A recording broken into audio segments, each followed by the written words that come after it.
Hello, my class. Here is Chapter 2 of James and the Giant Peach. Here is James Henry Trotter after he had been living with his aunts for 3 whole years, which is when this story really begins. For now, there came a morning when something rather peculiar happened to him. And this thing, which, as I say, was only rather peculiar, soon caused a second thing to happen which was very peculiar. And then the very peculiar thing, in its own turn, caused a really fantastically peculiar thing to happen. It all started on a blazing hot day in the middle of summer. Aunt Sponge, Aunt Spiker, and James were all out in the garden. James had been put to work as usual. This time he was chopping wood for the kitchen stove. Aunt Sponge and Aunt Spiker were sitting comfortably in deck chairs nearby, sipping tall glasses of fizzy lemonade and watching him to see that he didn't stop work for one moment. Aunt Sponge was enormously fat and very short. She had small piggy eyes and a sunken mouth, and one of those white flabby faces that looked exactly as though it had been boiled. She was like a great white soggy overboiled cabbage. Aunt Spiker, on the other hand, was lean and tall and bony, and she wore steel-rimmed spectacles that fixed onto the end of her nose with a clip.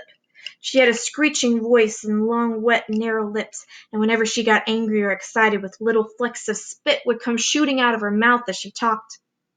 And there they sat, these two ghastly hags, sipping their drinks, and every now and again screaming at James to chop faster and faster.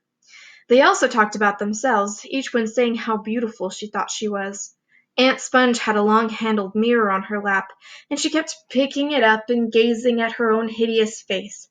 "I look and smell," Aunt Sponge declared, "as lovely as a rose. Just feast your eyes upon my face, observe my shapely nose. Behold my heavenly silky locks, and if I take off both my socks, you'll see my dainty toes."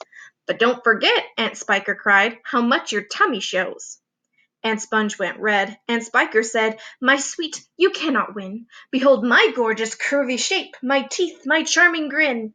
Oh, beauteous me, how I adore my radiant looks, and please ignore the pimple on my chin." "My dear old trout," Aunt Sponge cried out, "you're only bones and skin."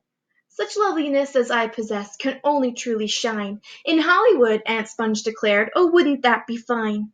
I'd capture all the nation's hearts, they'd give me all the leading parts, the stars would all resign." "I think you'd make," Aunt Spiker said, "a lovely Frankenstein." Poor James was still slaving away at the chopping block. The heat was terrible.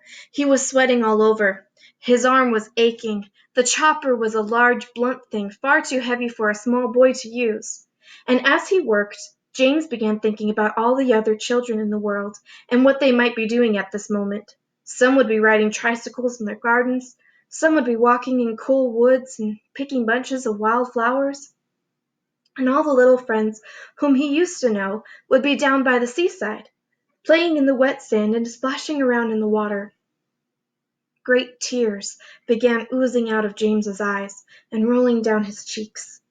He stopped working and leaned against the chopping block, overwhelmed by his own unhappiness.